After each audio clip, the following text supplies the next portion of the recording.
नमस्कार दोस्तों।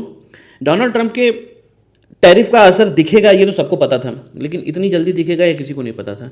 आप देखेंगे कि अमेरिका के बड़े बड़े रिटेलर्स जैसे कि अमेजॉन, वॉलमार्ट, टारगेट, गैप, ये सारी कंपनियां जो हैं, जो रिटेलर्स हैं अपीरियल्स के, ये बेसिकली इंडियन सप्लायर के साथ या तो अपने ऑर्डर को हॉल्ट कर रही हैं या अपने ऑर्डर को कैंसिल कर रही हैं। और क्यों? क्योंकि इंडिया के ऊपर डबल टैरिफ लगा हुआ है 50% का। एक्चुअल में हुआ क्या कि 6 अगस्त 2025 को डोनाल्ड ट्रंप ने एक एग्जीक्यूटिव ऑर्डर साइन किया, जिसमें यह कहा गया कि 25% का एडिशनल टैरिफ इंडिया के ऊपर लगेगा over and above 25% which is already existing. So total tariff जो इंडिया के ऊपर आज की डेट में, जो कि वर्ल्ड में सबसे हाई हो गया है, ब्राज़ील और इंडिया दोनों लगभग सेम कैटेगरी पे हैं, 50-50% पे, तो आप हाई ही बोल सकते हैं। तो 50% का टैरिफ इंडिया के ऊपर टोटल जो है लग गया। अब इसके पीछे रीज़न क्या दिया इन्होंने? इसके पीछे रीज़न ये दिया गया कि इंडिया रशियन ऑयल बाई करता है, खरीदता है, रशिया से कच्चा तेल खरीदता है। उससे जो है जो पैसा रशिया को मिलता है, उसी की वजह से रशिया और यूक्रेन का वॉर चल रहा है और वो रुक नहीं रहा है। This is the reason.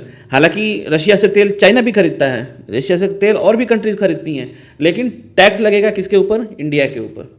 अच्छा, इसमें जो सबसे ज़्यादा अफेक्ट हुए हैं वो गारमेंट सेगमेंट हुए हैं, उसमें टेक्सटाइल और अपीरियल सेगमेंट हुए हैं। तो इंडिया बेसिकली इंडिया का जो गारमेंट का सप्लाई है या टेक्सटाइल का सप्लाई है, अपीरियल का सप्लाई है, वो उसका अब अमेरिका को जो एक्सपोर्ट होता है वो बहुत बड़ा चंक उसको कॉन्स्टिट्यूट करता है। ठीक है, तो ये इसलिए है क्योंकि ये बहुत ही फास्ट मूविंग, जैसे अपीरियल है, टी शर्ट हो गया, शर्ट हो गया, जितने भी पहनने वाले कपड़े हैं, वो सारे जो है फास्ट मूविंग प्रोडक्ट हैं और वॉल्यूम में लिए जाते हैं अमेजॉन और वॉलमार्ट द्वारा। ठीक है। अच्छा, ये जो है सीजनल फैशन भी चेंज होता रहता है बहुत जल्दी जल्दी, तो उसकी वजह से क्या है, स्प्रिंग में हो गया या फॉल कलेक्शन हो गया, समझ, तो ये चेंज बहुत होता है। तो वॉलमार्ट, अमेजॉन बेसिकली ये क्या करते हैं, ये बेसिकली स्टॉक नहीं करते हैं, ये सप्लायर से खरीदते हैं और उसको साथ के साथ ही प्रोडक्ट को जो है रोटेट कर देते हैं मार्केट के अंदर। ठीक है। अब क्या हुआ है कि इतना highly sensitive, price sensitive market है इसका अपीरियल का, कि सपोज 5 से 10% का भी अगर कॉस्ट चेंज होता है कपड़े के ऊपर, टी शर्ट्स के ऊपर, शर्ट्स के ऊपर, तो उससे डिमांड में बहुत ज़्यादा फर्क आता है। अब सोचिए 5 से 10% का अगर प्राइस जंप फर्क देता है डिमांड में, तो 30 से 35% या 50% का टैक्स जो है क्या अफेक्ट डालेगा डिमांड के ऊपर। तो इसी को लेके इन्होंने जो है ऑर्डर को कैंसिल करना या हॉल्ट करना चालू कर दिया है।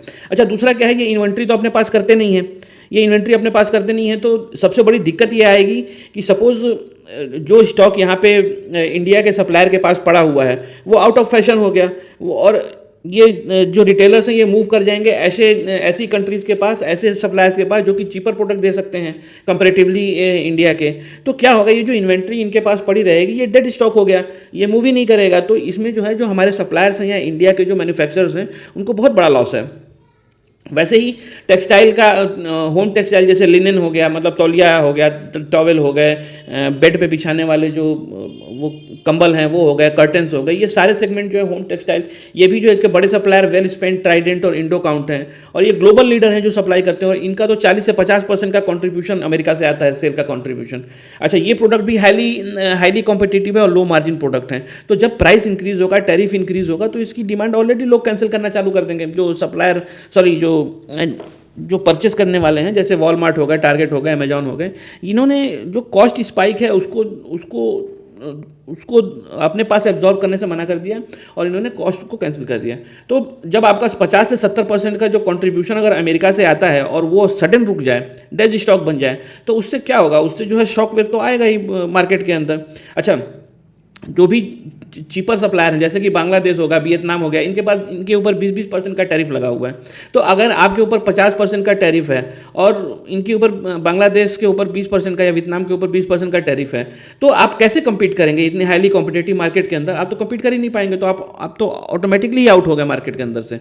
ठीक है। दूसरा, इन्वेंट्री का जो होल्डिंग होगा, जो डेड स्टॉक होगा, उसका लॉस अलग है। उस सामान का करेंगे क्या सप्लायर? उसका तो कुछ किया नहीं जा सकता, वो स्क्रैप में जाएगा। ठीक है।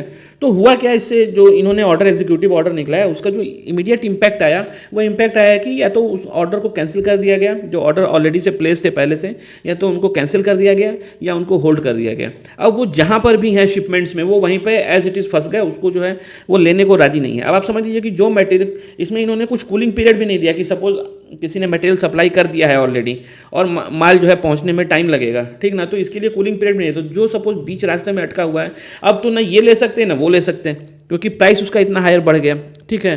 तो इसी की वजह से बहुत सारे एक्सपोर्टर्स को इन रिटेलर्स ने मेल भेजकर इमीडिएट डिस्पैच रोकने के लिए बोला है या प्रोडक्शन रोकने के लिए बोला है, ठीक है।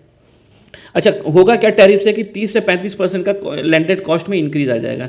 इतना इंक्रीज जो है ये बर्दाश्त कर नहीं सकते जो भी इंपोर्टर्स हैं। तो ये जो है चीपर सेगमेंट, चीपर सप्लायर की तरफ जाएंगे, जैसे बांग्लादेश और वियतनाम की तरफ, जिनके ऊपर ऑलरेडी 20% का टैरिफ है, और उनके जो है कस्टमर बेस या उनका जो है सेल कंपेरेटिवली जो है बढ़ेगा, और हमारा लूज आउट, तो हमसे हमारा जो लूज आउट होगा वो उनका जो है गेन हो जाएगा। मतलब they are basically going to gain from it, ठीक है। तो बहुत सारे रिटेलर्स तो डरे भी हुए हैं, मतलब इमीडिएट कॉल मेल्स, मतलब आप सोचिए कि जिस लेवल पे काम होता है, करोड़ों करोड़ रुपए के अपैरियल गारमेंट्स ये सब जो है रास्ते में अटके हुए हैं, इसको कोई लेने वाला नहीं है, तो लोग तो डरेंगे ही, ठीक है। अच्छा, इसका सोशल और इकोनॉमिक कॉन्सिक्वेंसेस क्या होंगे, आप ये देखेंगे कि ये कहा जा रहा है कि इंडिया को रेवेन्यू लॉस अगर प्रोजेक्शन किया जाए तो 40 से 50% का जो है इस फिस्कल ईयर में रेवेन्यू का लॉस होगा, ठीक है। मतलब टेक्सटाइल एक्सपोर्ट जो है 40 से 50% गिर जाएगा, और उससे जो रेवेन्यू का लॉस होना है वो 4 से 5 बिलियन डॉलर का लॉस होना है, ठीक है। दूसरी तरफ से बड़े एक्सपोर्टर जैसे वेल स्पेन हो गए, गोलकदास हो गए, इंडो काउंट हो गए, ट्राइडेंट हो गए, इनका तो 40 से 50%, 70% तक रेवेन्यू जो है यूएस मार्केट से आता है, तो इनकी तो हालत और भी ख़राब हो जाएगी। अच्छा, यहाँ पे जो लोग जॉब पर हैं, अच्छा खाली टेक्सटाइल सेगमेंट में जो बनाने वाले हैं वही लूज़ नहीं करेंगे, इनकी पैकिंग है, मैन्युफैक्चरिंग है, पैकिंग मटेरियल सप्लायर्स हैं, लॉजिस्टिक देने वाले हैं, ट्रांसपोर्ट करने वाले हैं, ठीक है, पैक करने वाले, माल को ढोने वाले, ये सारे जो है इससे अफेक्ट होंगे, ठीक है। तो इसमें जो मेजर बेसिक हब है, मैन्युफैक्चरिंग हब, तिरुपुर, सूरत, पानीपत, ये बेसिकली इम्पैक्ट होने वाले हैं इस प्राइस इम्पैक्ट। तो जॉब भी बहुत लोगों की जाएगी अगर इसके अंदर कोई सुधार किया नहीं गया। हालांकि ट्रम्प से इनका जो है डेलीगेशन एक आने वाला है यहाँ पर निगोशिएशन के लिए, और वो उनकी तरफ से जो इशारा है कि हाँ पॉजिटिव ही है, बट मेरा मानना ये है कि आप एक्चुअल ग्राउंड पे जो एक्शन हो रहा है उससे पता लगा सकते हैं कि बाकी अंदाजा तो लगाने में आप कुछ भी लगाइए, लेकिन एक्चुअल रिजल्ट क्या है। रिजल्ट ये है कि 50% का टैक्स लग गया, रिजल्ट ये है कि ऑर्डर कैंसिल हो गए, रिजल्ट ये है कि जॉब, अगर ऑर्डर कैंसिल हो गया, पैसा नहीं आएगा तो लोगों के पास जॉब भी नहीं रहेगा, जॉब भी जाएंगे, ठीक है। तो जो इमीडिएट रिजल्ट देखने को मिल रहा है वो ये है कि जॉब लॉसेस होने ही होने हैं। अगर इसमें सिचुएशन में कोई सपोज ट्रेड निगोशिएशन हो रहा है, वो टीम जो आने वाली है इंडिया ट्रेड निगोशिएशन के लिए, अगर कुछ पॉजिटिव निकल पाता है तब तो अच्छा है, अगर नहीं निकला तो लॉस होगा। और जब डोनाल्ड ट्रंप से पूछा गया तो डोनाल्ड ट्रंप का तो कहना यह है कि सारे ट्रेड निगोशिएशंस हॉल्ट कर दिए गए हैं और अभी कोई ट्रेड निगोशिएशन नहीं हुआ। तो डोनाल्ड ट्रंप की बातों का तो कोई भरोसा ही नहीं है, वो आज कुछ बोल रहे हैं, कल कुछ बोलेंगे, परसों कुछ बोलेंगे। तो लेट्स सी, जो रिजल्ट अभी दिख रहा है सामने कि भाई ऑर्डर्स कैंसिल हो रहे हैं, लोग परेशान हैं, हम तो उसके ऊपर बात करेंगे, ठीक है। दूसरा स्ट्रेटजिक रिस्क आप देखेंगे तो क्या है कि जो कस्टमर का लॉस है, सपोज आपके पास कोई कस्टमर है, अगर आपने वो लूज आउट कर लिया और some other person has gained it out, वहाँ से उसको कुछ अच्छा लग गया, वहाँ से उसको ज़्यादा बेनिफिट होगा, खाली कॉस्ट नहीं फैक्ट करता है। अगर उनकी अंडरस्टैंडिंग अच्छी बन गई तो आपके लिए वो परमानेंट लॉस है, आपको वो कस्टमर लाने में 2 से 3 साल का टाइम लग जाएगा। तो ये छोटा मोटा इफेक्ट नहीं है, बहुत बड़ा इफेक्ट है, और इंडिया के जो मार्केट शेयर है उसके ऊपर तो पक्का इरोड करेगा उसको। और जियोपॉलिटिकल टेंशन तो इंडिया और यूएस के बीच बढ़ी गई है। आप देख रहे हैं कि प्रधानमंत्री मोदी जो है 30 तारीख को जापान जा रहे हैं, 31 तारीख को चाइना में चाइनीज़ प्रीमियर से मिलेंगे, उसी तरह से जो है डोवाल रशिया में है, चाइनीज़ एम्बेसडर वो इंडिया आ रहे हैं। तो बहुत सारी चीज़ें हो रही हैं इसको मिटिगेट करने के लिए, लेकिन लेट्स सी कि क्या रिजल्ट निकलता है इसका, ठीक है। अब इसको किया क्या जा सकता है, अब किया यही जा सकता है कि डिप्लोमेटिक इंगेजमेंट। बट जैसा कि मैंने आपको बोला कि डोनाल्ड ट्रंप ने तो मना कर दिया कि कोई भी ट्रेड निगोशिएशन नहीं हो रहा है। जो भी टीम यहाँ पर आती है, अब उसके आने के बाद क्या ट्रेड निगोशिएशन होता है, क्या टैरिफ जो है फाइनलाइज होता है, उसके ऊपर देखेंगे कि किस तरह से उसको मिटिगेट किया जा सकता है। दूसरा, इंडिया को एक चीज़ तो सीखनी ही पड़ेगी कि हमें मार्केट डाइवर्सिफिकेशन करना पड़ेगा। किसी भी एक सप्लायर, किसी भी एक परचेजर के ऊपर आप डिपेंड नहीं हो सकते हैं। तो market diversification is very important, जिसके ऊपर जैसे मैंने अभी बोला कि ब्रिक्स में वापस से ब्राज़ील, चाइना, इंडिया, रशिया सब आपस में अभी से एक्टिव हो गए बात करने के लिए, और वॉर लेवल पे बात चल रही है। लेट्स सी कि मार्केट डाइवर्सिफिकेशन हम कर पाते हैं कि नहीं। और अगर हम मार्केट डाइवर्सिफिकेशन कर पाते हैं तो we don't need to care about कि अमेरिका क्या टैरिफ लगा रहा है, क्या नहीं लगा रहा है। दूसरा, मैन्युफैक्चरिंग और टैरिफ फ्रेंडली कंट्रीज़ को हमको टारगेट करना पड़ेगा, ठीक ना। देखना पड़ेगा कि किस तरह से हम ऐसी कंट्रीज़ को ले पाएँ जो कि हमारे प्रोडक्ट्स को कंज्यूम कर सकें। ठीक है, तो दोस्तों यही था इन्फॉर्मेशन, जो अपडेट आया हुआ था, सोचा कि आपको ये अपडेट दे दें।